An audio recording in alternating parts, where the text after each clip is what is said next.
Can I remind everyone that this is live streamed, also recorded, so please be aware of that. We have IT support, but do be mindful of mic use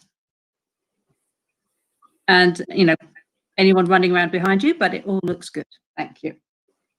Welcome, everyone. I really hope you're all well in the strange and upper-tiered times that we're in. If we can start on the agenda, item 1 is apologies for absence. I've certainly received them from Councillor Rates and Councillor Levy. Do we have any others? No, Chair. Thank you very much.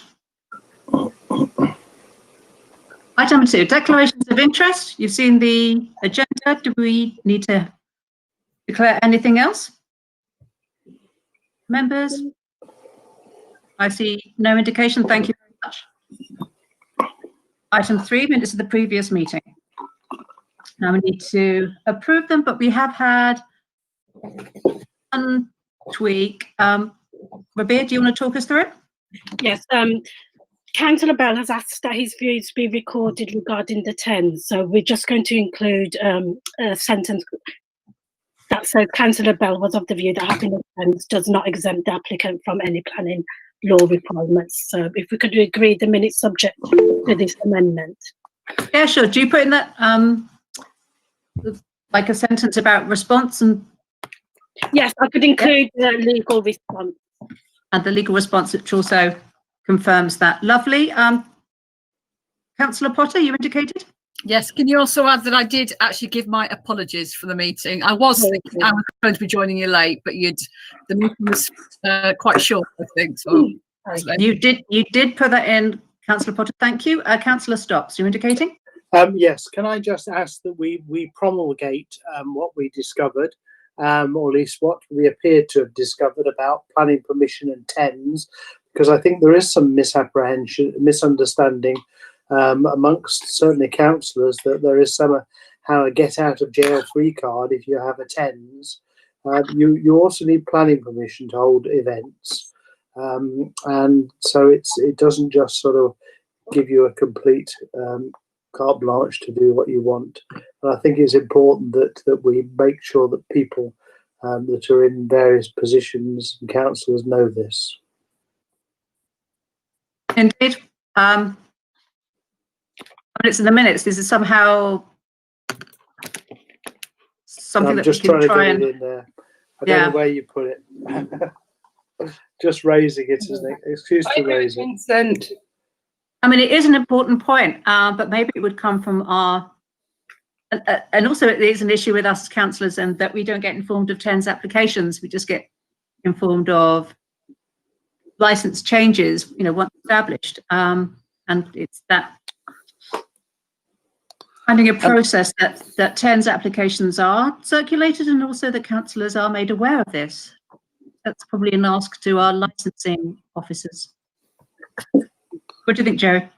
I'm just going to say on TENS, it might be useful maybe to write to all the members of the licensing committee to make them aware of that requirement regarding planning, not having planning if they don't have planning when they're making decisions on TENS that go to hearings. Okay. And to the licensing officers as well, but I can remind everyone in licensing about that separately. But the other thing I would say is the only two bodies that get consulted on TENS are our Environmental Protection Team and the police. They're the only two people that are statutorily required to be notified of a 10 and nobody else, unlike a normal license application. Absolutely. Get the law, but it's just that point that as councillors we don't get right as a standard. And then we hear about problems that have arisen. I'm just talking about casework really, and we didn't know about those applications, so it just isn't on our radar at all. And then we have to kind of try and backtrack, find that it is licensed, then start talking about that kind of thing. So it's just that notification as a second step. I don't want to add a burden, but it would be helpful if it was a matter of form that once the TENS was agreed, I'm not saying that we should stand in and have a role of objecting, because that's not fair, but it'd be nice to know that it has been agreed. that it has been agreed in our Well, wards. they should be published on our Well, website. like but yeah, just like not even like an individualized, not like a tailored service. How Mm. we get the licensing applications across the whole borough.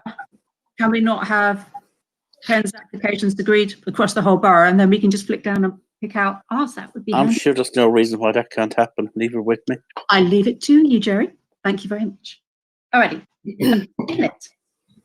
Can we approve them with those additions? Just nod, wave your hands. Thank you. Oh, that was good. Thank you very much. Like that. It's a little Mexican wave, but a virtual one. Right. Agenda item 4, pay policy statement. Now we do have, the office has gone off my screen, but I believe, Stuart, you are in the room? Yeah. Stuart Thorne? Yeah, can I raise a point? There are some raised hands. Some people are using the Claire and Susan both have raised hands. And I just want to check that we've heard from them before we move past that. Okay, interesting, because I can't see any raised. Okay, so hands Claire's myself. come down and I can see Susan's up in the chat line.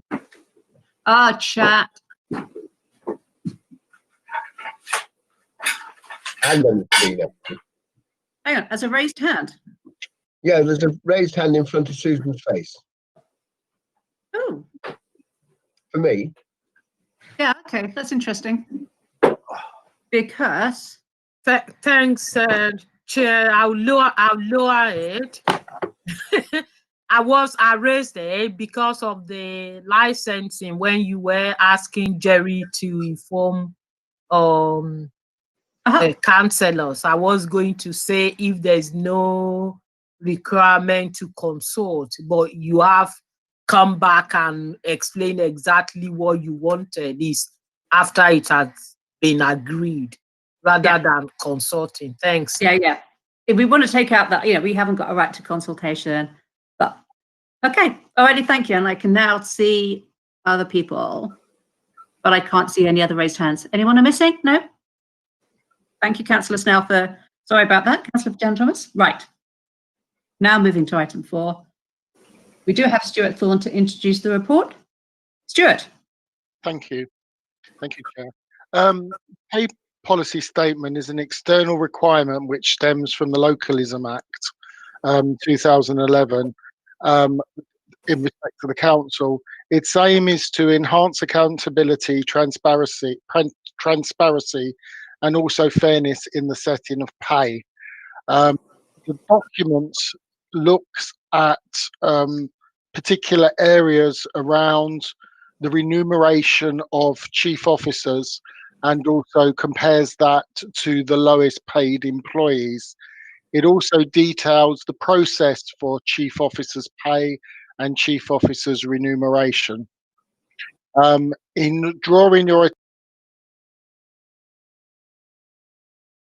any particular points here, I would like to point out 2.5, which is the policy on bonus payments, and this is an inherited fact from the TUPE transfer to the council of staff who are TUPE'd to Hackney Homes, and they retain the productivity-based income scheme as part of their protected TUPE terms and conditions.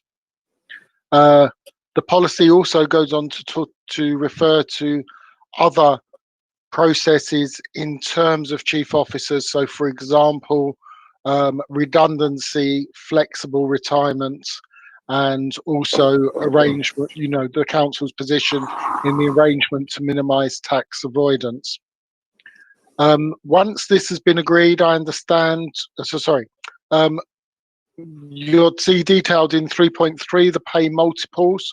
I'd like to draw your attention to a slight error in the chief exec's pay for 2018-19. That should be 180. We are missing a 0 there, aren't we? We are missing a 0. I'm sure Tim Shields would not be. I think he would miss that too, wouldn't he? Yeah. He would definitely miss that. 0 as a placeholder is a very important concept in mathematics, Chair.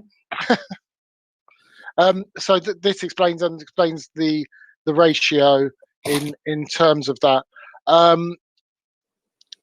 In terms of moving forward, I would also draw your attention in terms of changes that have come into the fact that recently legislation was enhanced that you may know as the 95k rule, and that will affect termination payments going forward.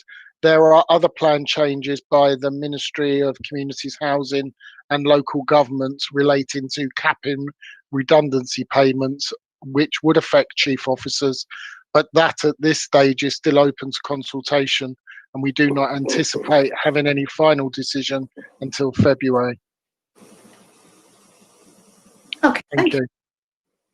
For those that might have noticed, there are two very similar versions that you can look at.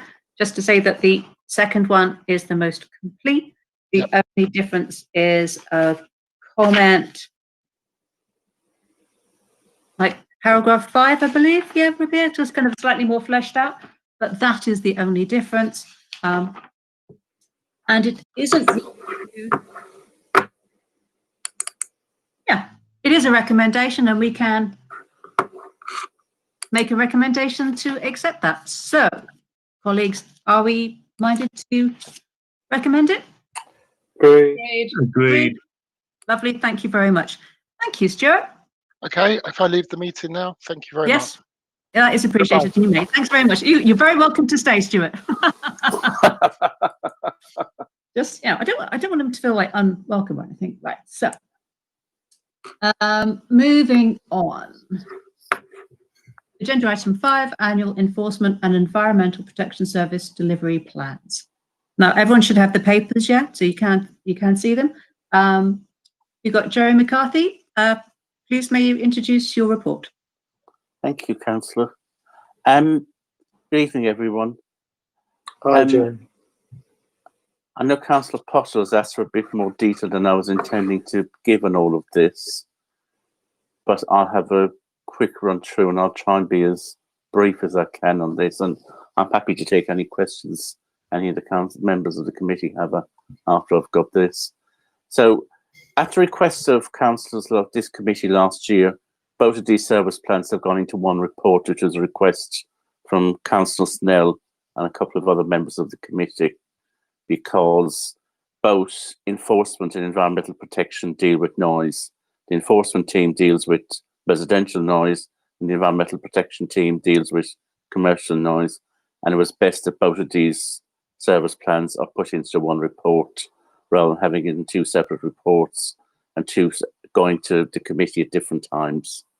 Firstly, I must apologise to everyone for the delay in these reports getting to corporate committee, but it's just due to COVID and the cyber attack, which has delayed everything. These should really have gone to committee in June, and I realised we're in December, so we're 6 months behind.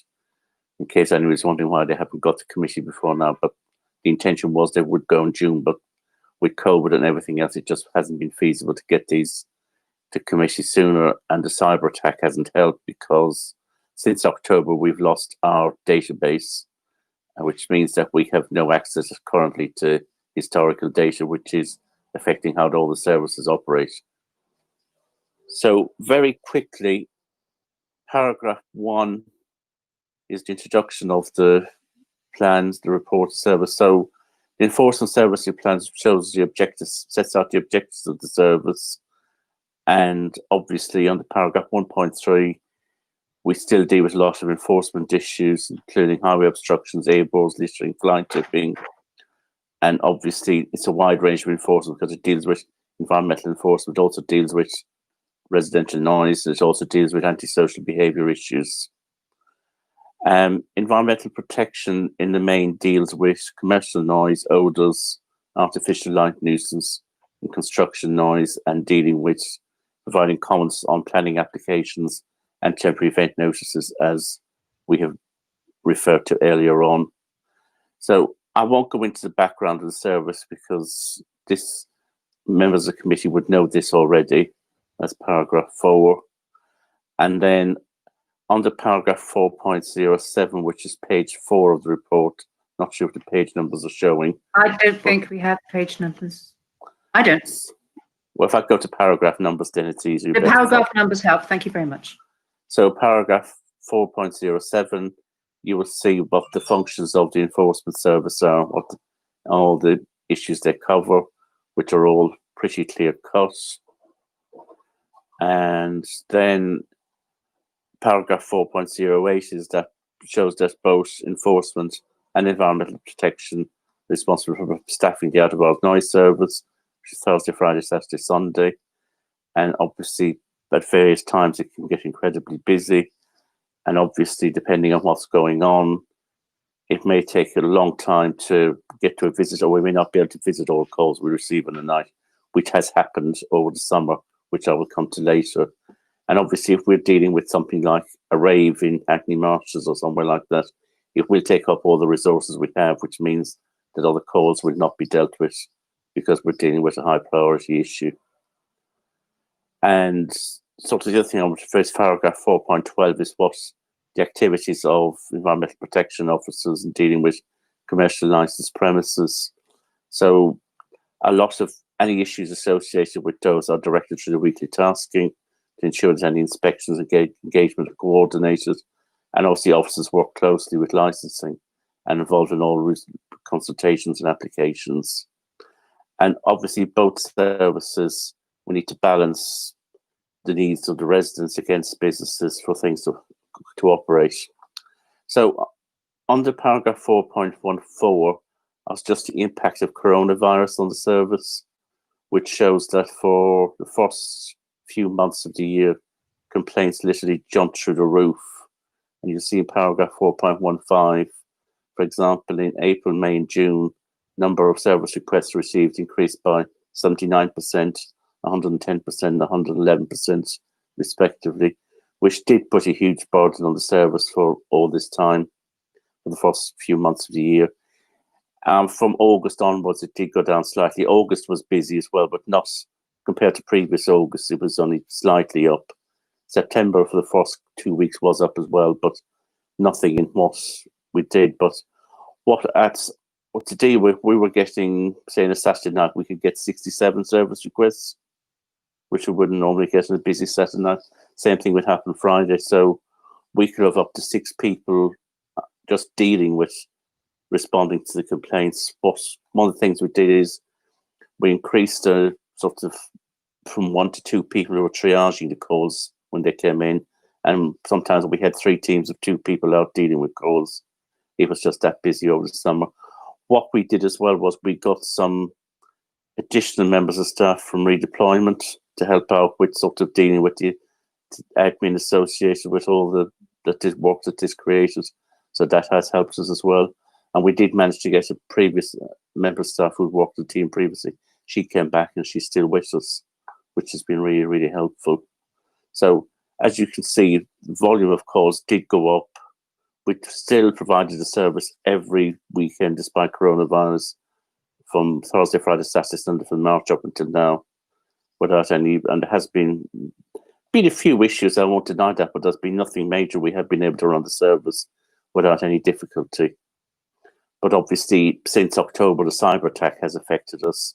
And obviously, we don't have access to our database. We have a contingency measure in place since then, which we'll have, and hopefully we'll get our data back sometime in the new year. We haven't got it back yet. So they're the sort of main issues associated with that. The other thing I just wanted to highlight is on the paragraph 4.5 is the risk assessment, which obviously you're all aware of, is that sort of business and household growth is significant and will continue. And keeping up with that is a challenge to the service because we're increasing, the volumes are increasing year by year without coronavirus or anything else. So it is an effect on the service. The one thing I would say which has happened in environmental protection, we did have 2 officers who we had on a fixed term. Our funding was granted last year to get them on a fixed term contract until 2021. I've now managed to get funding to keep those 2 additional officers permanently in environmental protection.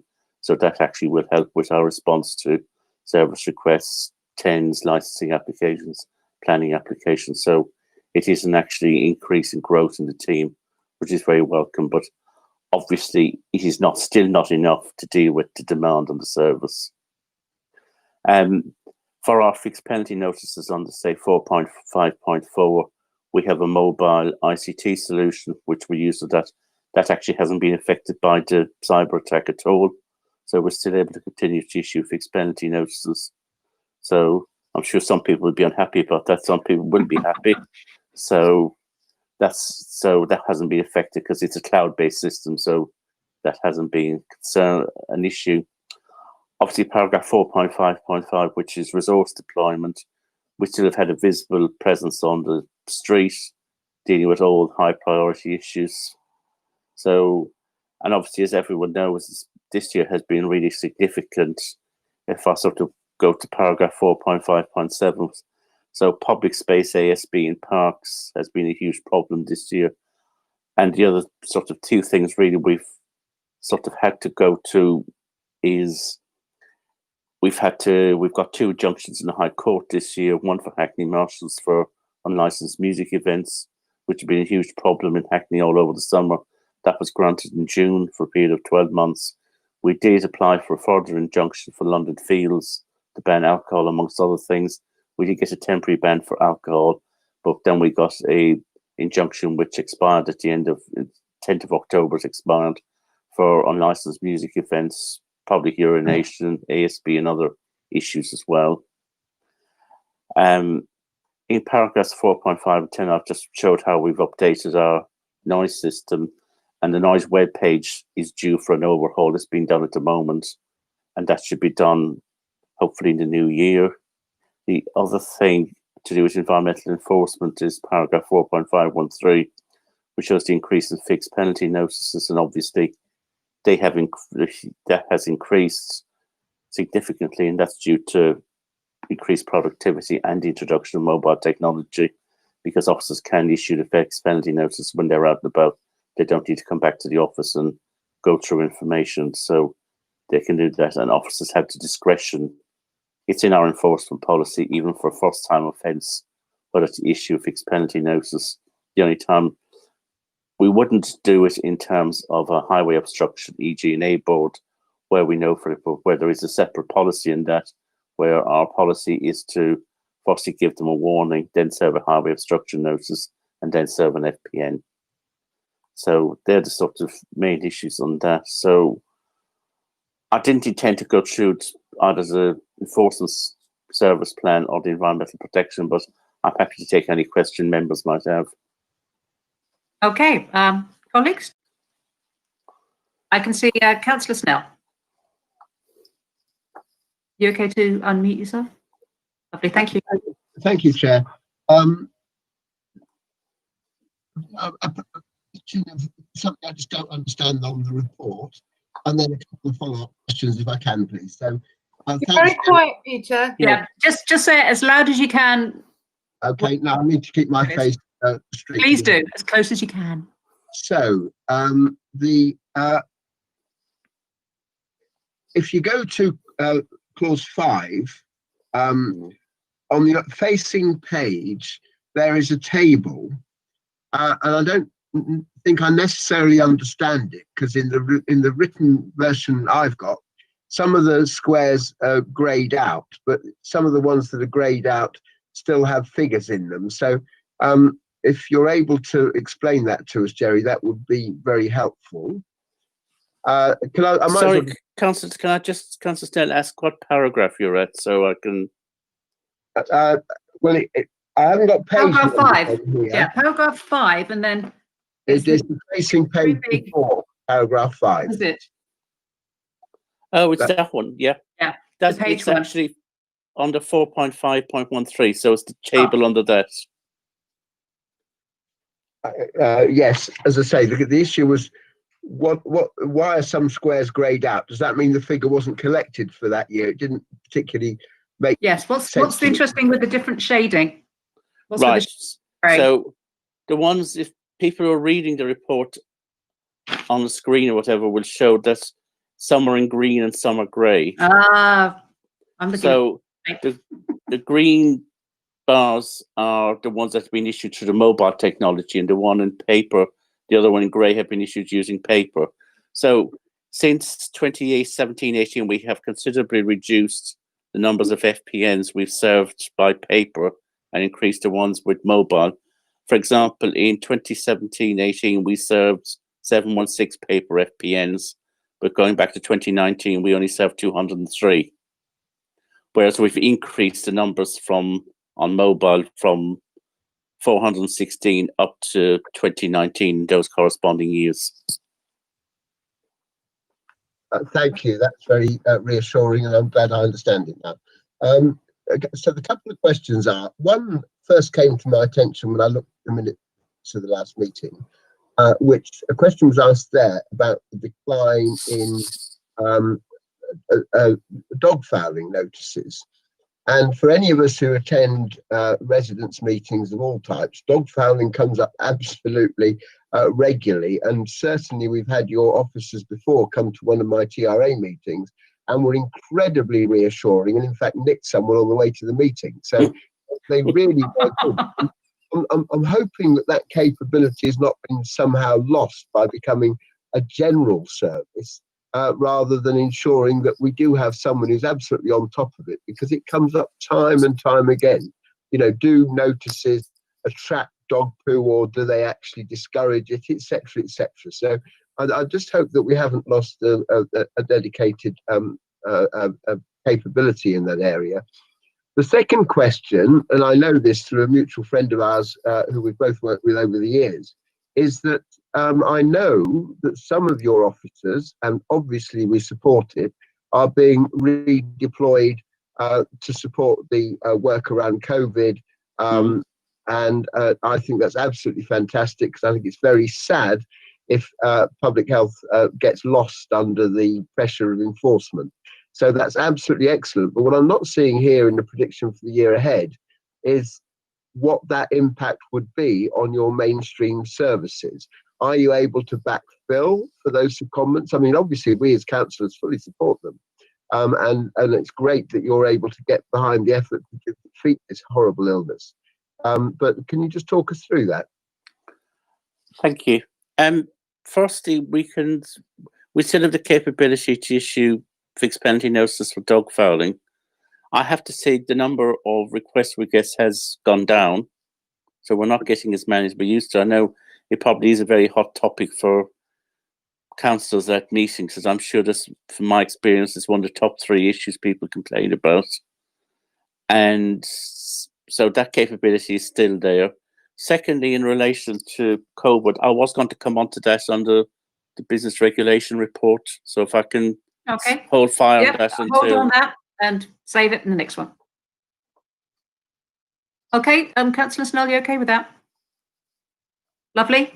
I can't see any other hands raised. So unless you either unmute yourself and shout at me. Chair, I was just going to thank Jerry for his detailed report. Very much appreciated. Yeah. Thank you. You're going to thank him for the next one as well. So, so there isn't a recommendation. You know, it's to know. I don't know. Normally, those reports are noting, but I don't know if our legal advisor might want to say something about this at the moment. So I understand that a lot of the time, sorry guys, I understand a lot of times the recommendation would be to note, but looking through and going through real governance stuff, and I mean, I've been with the council for a year and a half, so it's a massive learning curve for everyone. It's technically not a recommendation to note something. So either we put the noting in the body of the report, or we try and do what we did in this one, where it's like there's no actual recommendation, because usually you'd say corporate committee approves something, that'd be a recommendation, but this is just for your consideration, for your noting. So it was okay. I mean, so maybe, I mean, it's kind of like a polite ending to this, that we have, you know, noting it, we've read it and taken it on board, and if we don't note, then we can thank Jerry for his report. That's pretty much it. Thank you. Yeah. All right. Okay. Well, let's move on to item 6 then. Noted. Good. So number 6 is the business regulation service delivery plans, and it's back over to you, Jerry. Thank you, Chair. So business regulation consists of 3 teams, well, 4 teams really, because it's got food safety, occupational health and safety, environmental protection, trading standards and licensing, but we've already covered environmental protection. So the report relates to food safety, occupational health and safety, and trading standards. And the one thing I will say in difference to the previous report is the Food Law Enforcement Service Plan is an actual statutory plan, which sets out how the Council will undertake enforcement of food safety legislation, and it's being prepared in accordance with the Food Standards Agency Framework Agreement, which has been in place for a number of years, and obviously focuses on key deliverables, and it's an essential link with financial planning, planning objectives for the future, and sort of a means of managing performance and making comparisons. So it sets out the objectives of the services, how that links to the Mayor's priorities and Hackney's sustainable community strategy, and it obviously is measured against the fulfilment of the plan. The Occupational Health and Safety Plan is not a statutory plan, but obviously responsibility for health and safety enforcement is split between the local authority, as in the council, and the health and safety executive. So, for example, the health and safety executive is responsible for health and safety in a construction site, whereas Hackney would be responsible for health and safety enforcement in a supermarket, restaurant, or cafe, or similar than that. So health and safety executive deals with more complex premises, I suppose you could put it that way. There is a local authority national enforcement code in place, and obviously we have obligations under Section 18 of the Health and Safety at Work Act to fulfil our responsibilities and comply with the code, and the plan forms the basis for how we operate to do that. And obviously the HSE collects and publishes data every year on enforcement activities of local authorities. Trading Standards Plan, again, sets out the objectives, and again, Trading Standards provide support to individuals, communities and businesses to ensure people are to buy goods and services and they're confident in doing so, and offers advice to services. And the service also has a role in public safety and health, for example, safe storage of dangerous items, preventing the sale of dangerous products, and including supply of age-restricted products, and also sort of preventing members of the public being involved in scams, which we've done this year. And obviously, Operation Liberal is a work we've done on is sort of ensuring that rogue builders are not scamming sort of elderly and vulnerable people. So they're the 3 things. And obviously the background to all of this is that officers within business regulation are authorised, they're dedicated to enforce food safety legislation. The service delivery plan is detailed as an attachment, which hopefully you will have had a quick look at. And obviously it's not written in isolation, it's written in conjunction with health and safety, trading standards, licensing and enforcement, because all those services, all those teams sit within the same service. So it makes it easier. So if I just concentrate on food safety at paragraph 4.04, the plan sets out the inspection programme for the borough's food premises. And as of the 1st of April, there were 1,192 food hygiene and 904 food standards inspections due. And that's based on risk rating and is determined at an initial inspection. And then the categories A to F, A and B are high risk, and C, D and E, while C and D are still require an inspection, E can be done through an alternative enforcement strategy, i.e. setting out a questionnaire, and then we have to inspect a certain percentage of those that are returned to us, which increases our numbers. We did have some overdue inspections from March, so because of COVID, which weren't undertaken the last couple of weeks of March due to COVID has sort of impinged on the service, because the Food Standards Agency instructs us not to do any inspections until July, 17th of July 2020. Then we had another lockdown in November, so the inspections were reduced again, and because of that, because businesses weren't open. So, and so that has been, so what we've done, we have overdue inspections, and I could sort of provide you with some information on that now. So it might save some questions later. So we've approximately 800 inspections which are overdue as of the 30th of November. So what we have been able to do is we have been able to move 2P2 EHOs who work in environmental protection to the food safety team, and then backfill positions in environmental protection to cover those posts. We have taken on an additional agency member staff, and we have kept on the existing agency member staff we've had. Now, I have to say that, and Councillor Snell will know this, it is difficult to get reliable and competent agency members of staff, because we have had problems in the past where people have been for 2 weeks and they've left a whole host of problems after them, which has taken a lot longer to resolve than any length of time they were in Hackney for. But we have been lucky in that I made a bid to the Health Protection Board in October, and Public Health through Test and Trace will be funding some of these posts. So this really comes at no cost to council. It's money that's come from central government, but ultimately it's taxpayers who are paying one way or the other, however you like it. The other thing I did sort of want to refer to is the COVID response team, which Councillor Snell mentioned earlier on. So what we decided once businesses reopened in July was that we would set up a COVID response team who would deal with issues about businesses not complying with restrictions and businesses who are not COVID secure when businesses reopen. So obviously between April and July, we took enforcement action against businesses that were closed, which were operational, which should have been closed.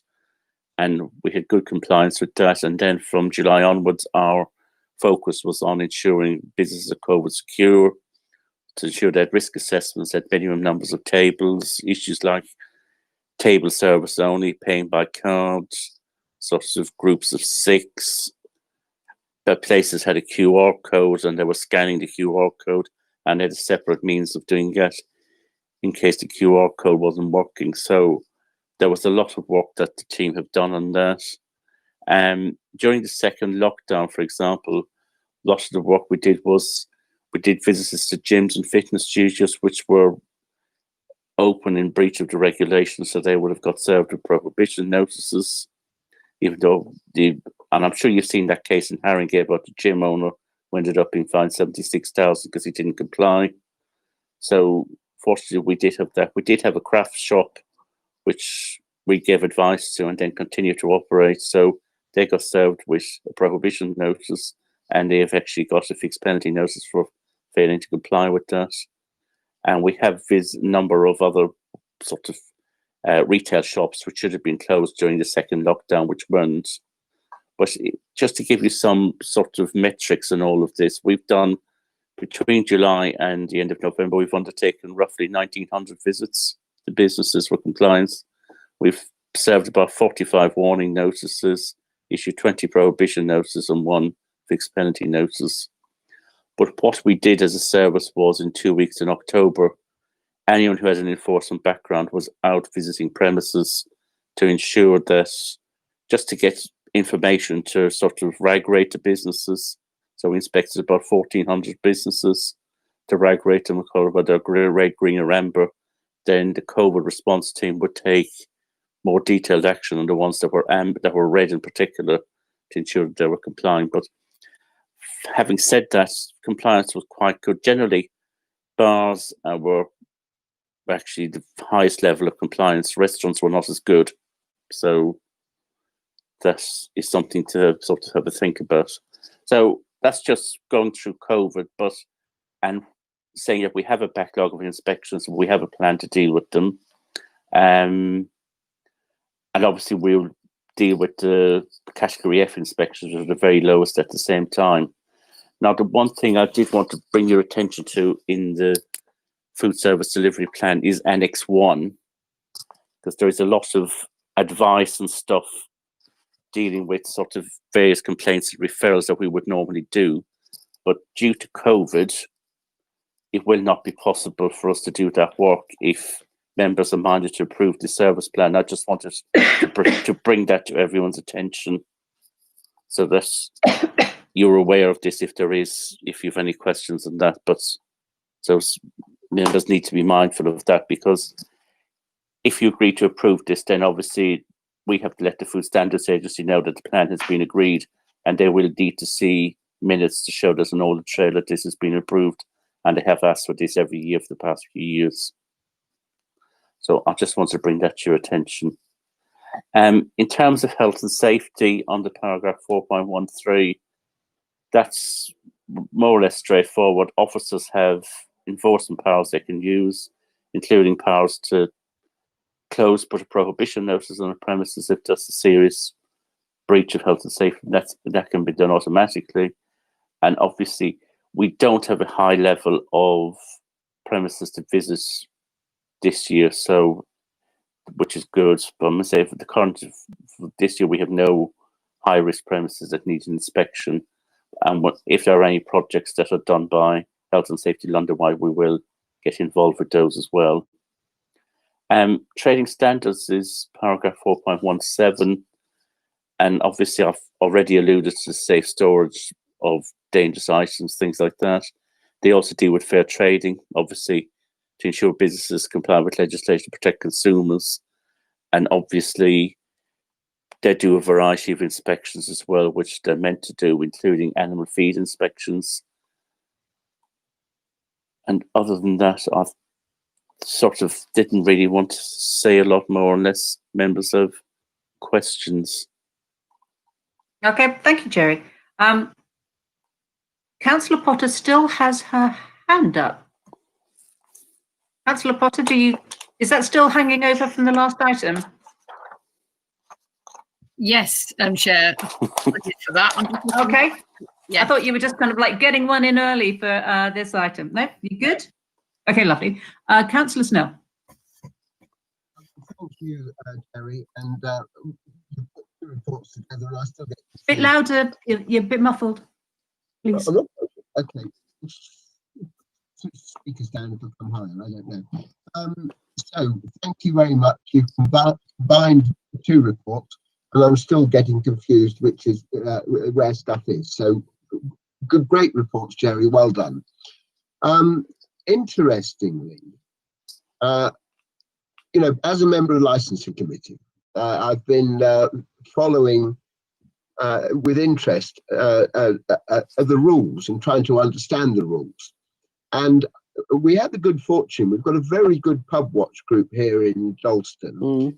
And today, both myself and Soraya turned up, and we were positively welcomed. And in fact, I'd like to work with them to get more people involved in it because they are such a good group. But the repeated questions that come up are, what are the rules? And poor old David Tuitt from licensing was still struggling to work out, you know, we've moved into tier 3, exactly what you can do and you can't do and everything else. I mean, I know it's a real struggle staying on top of it, but there are a crowd of businesses out there. I mean, my view as a councillor to some extent is do your best, show you're trying to comply. I mean, David Tuitt once came up with some wonderful advice, the best risk assessment. They were saying, how do we do a risk assessment? The best risk assessment is the one you rewrote yesterday because the last one wasn't working. And I say to all the businesses that come to me directly, please do your best. We aren't trying to close down business, but there's a lot of them very, very nervous. Now, I know the stresses that you're under, but my view locally is the vast majority of businesses want to comply. And the more we can do, if we can put a bit more effort into just putting out some up-to-date guidance on the website, working between all your staff, basically, all the different enforcement units and business development, you know, link it through with the financial support that we're lining up for them. That would be so welcome at the moment, and I think would ensure, because they're a funny old lot. I mean, they do think they see us as enforcement without understanding that we understand how critical they are as an employer, as businesses in Hackney. And the point is, we put more money into enforcement than we do into business development and business support. But enforcement can help them and needs to be seen to help them. So I'd make that plea. I mean, by all means, come back, Jerry. It's an excellent report. I think you're doing a wonderful job there. But if we could beef that up a bit, it would be so appreciated.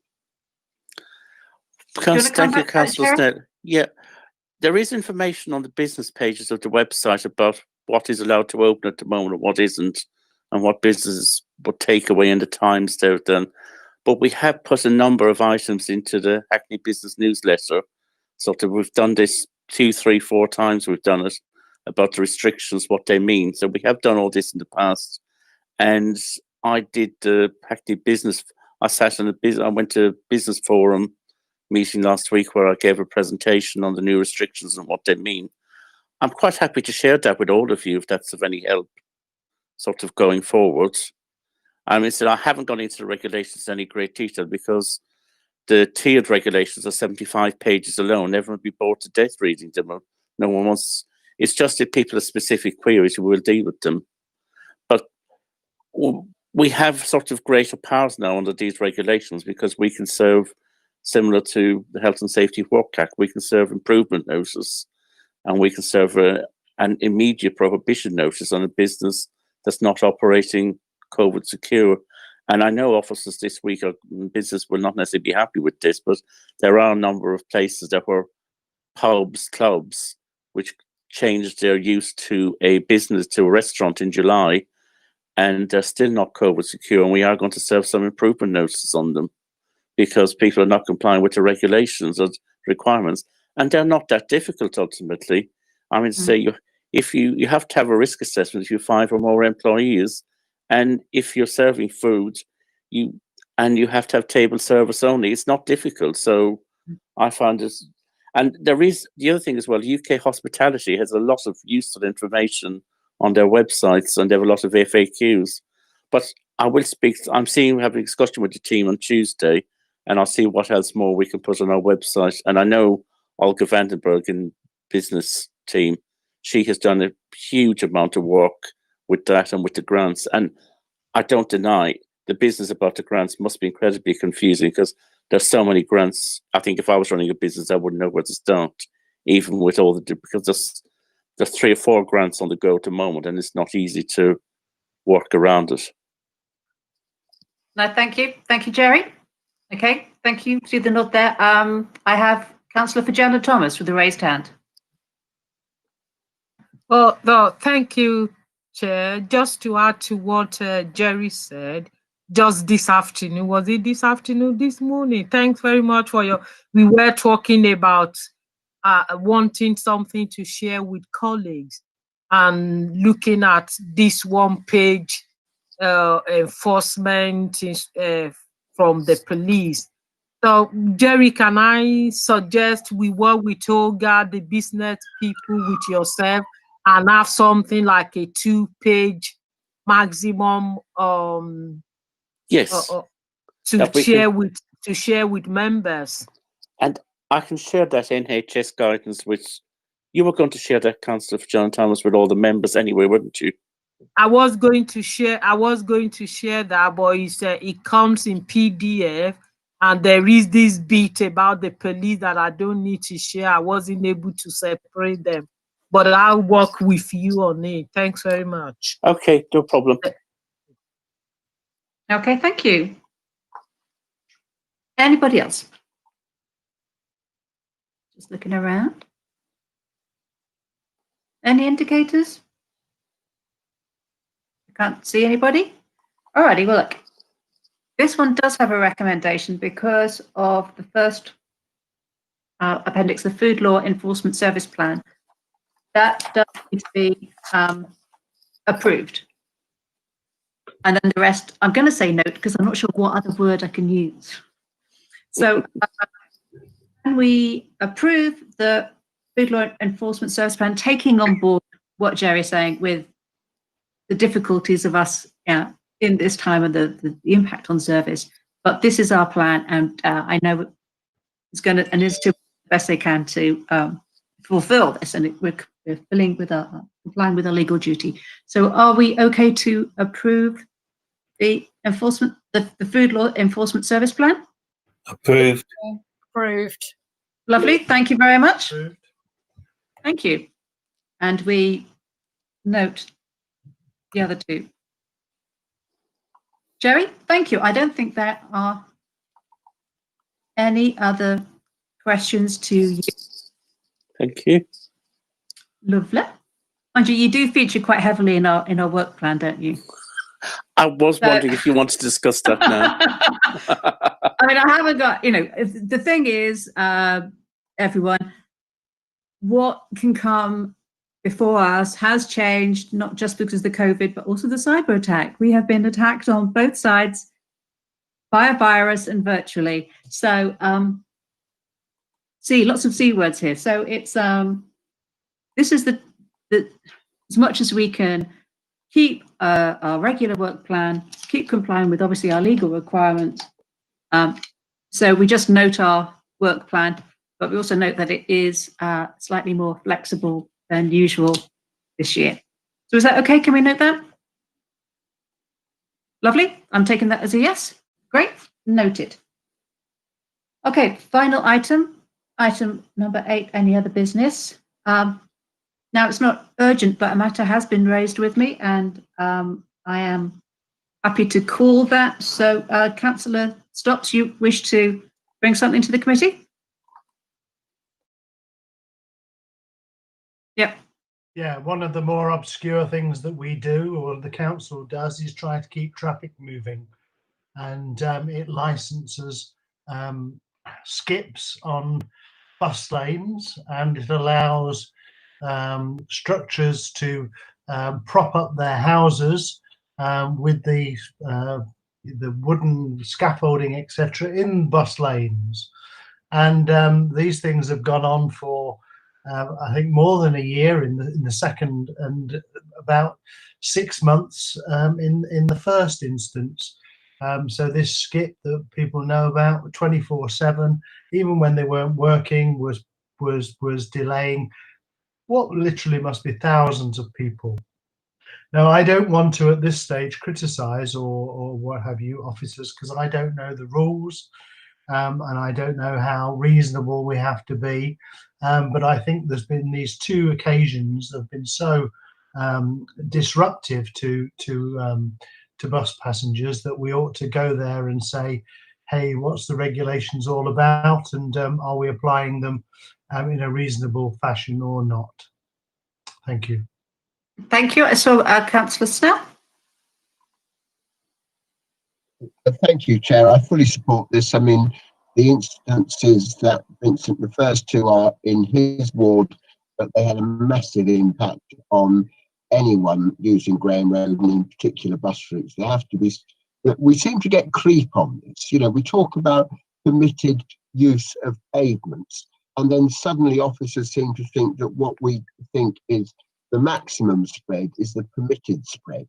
And we have to have an understanding that the needs of disabled, the needs of buses must be considered in all of these licensing areas. And basically, I'm generally in favour of people being able to license outside as we try and maintain social distance. But it's this ability to look at conflicting interests. So I absolutely support Vincent's report about the suggestion. I'm very happy to work with Vincent to suggest what that might cover. But it is understanding in both those areas what we're allowed to do and making sure that what we allow in exceptional circumstances does not then become the norm in all circumstances. Those to me are the key issues. Thank you very much, Chair. No, well put, both of you. Thank you.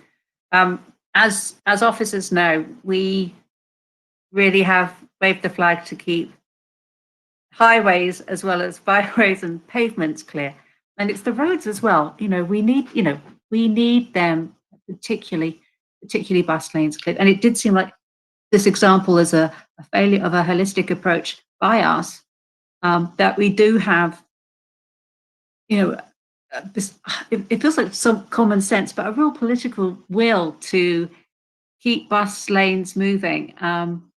And that why can't we be more proactive in ensuring that we can keep bus lanes as well as pavements clear? And what what are our abilities here, particularly in skips, because I think it is quite an odd one. So could we have a paper come back to this committee for the next one, which would be, shall we pick this out as specifically skips, the provision of skip licenses, and take this as an example as to what we could or could have done? Not necessarily. It's Andy Cunningham's but area. casework. Say again, Vincent. I say it's Andy Cunningham's area. I think it's called network management. Yes, that's correct. Yeah. So he's not here to defend himself. So can we put that on for the agenda? Because we would. This is what we do. We look at, and it's within our terms of reference, is what we do as a committee to look at and input into our policies and how we carry them out as a council. So I think it is very safely within the remit of this committee. Councillor Snell. Louder. Just talk. Can't hear. Thank you. So, in terms of the specific problems we've had, which is at the Mayor Street junction at the end of Graham Road, they are both skips and they were the building works that were blocking that bus lane for over a year. Now, I understand there were issues of ownership and everything else. It may well be, and I just want to get feedback from Vincent, but if we're going to look at this, we keep it manageable at this stage, which is what do we do about skips, which is a fairly simple thing to look at. There are wider issues, but in that case, I think it was about proving legal responsibility and stopping the building falling into the street that caused the longer term delay. But I mean, Vincent, you know more about this. Are we going to just keep this to skips, or do we want to widen it out further? Well, I mean, there's two interesting issues there. I mean, yes, we can start with that skip issue, you know, as to whether, and we'll go on from there if they want. You know, let's try and deal with that. Just take out skips specifically, but it is quite specific in its skips in bus lanes. Yeah. Well, it's general obstructions, random obstructions to our highways, isn't it? Yeah. And it's a delegated decision, and officers are making difficult decisions, and we just want to air this particular one. Can I just add, Chair, it's the length of time that the license is for. I mean, it's possible for people to assemble all the stuff, have a skip delivered, put all the crap into the skip, and have it taken away again. You know, the one in Dawson Lane was there for weeks on end. Months. And exactly, it's like, why is that? I mean, so my next door neighbour's having major works done. Their skip comes, they put it down, they fill it up, the skip goes. You know, they are minimising skip availability out the side. But that's what they're doing. And why is it? Why are we not able to do that as a council, to say you can have a skip, but it's down, you're filling it and it's going because of where it is, which is on a bus lane? I think that's probably the question. So can we see that as a presentation next time? A little bite-sized enforcement issue. Is that okay, Ruby? Can I leave that with you to pass that on to Andy? Is that okay? Yes, that's fine. I'll do that. Okay, thank you. All right, lovely. Well, with that, I think that is the end of this meeting. And I thank you all for attending. Sorry, Chair, I have my hand on. No, that's did? okay. It's in. Sorry, just to add. And there's other hand raising. Okay, yes. Sorry. Those hands are too small. So yes, so Councillor Virginia Thomas. I like it. Yeah, I like it as well. It's in regards to this, and where I'm going is around planning and development. We do know that this skip thing on bus lane and on the street are in most cases when there is a development and it's the area of that development is very tight and they need something outside of that development. Let's see how that connects to planning. I know it may not plan it directly in terms of construction management, how that feed into construction management when planning development, when developer are taking that approval to get. Good point. Very good point. Absolutely. Yes, Councillor Stopps, you did wave. No, I was demonstrating how to wave Ah! rather than this little hand which you can't see. It's another way, but also I can't see everyone at the same time. So, Okay. all talking and saying something also counts. Okay, now I definitely don't have any hand signs. And Vincent's not waving. So I'm going to thank you all for coming.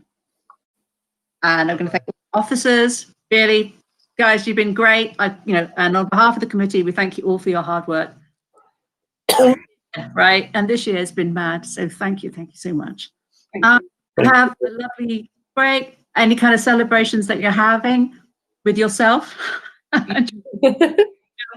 Small bubbles. Have a good one, folks, and take care. And let's see you next year. Okay. Thanks very much. Thank you. Thank you. Have a good break. Bye. Bye bye. Me too. Bye-bye.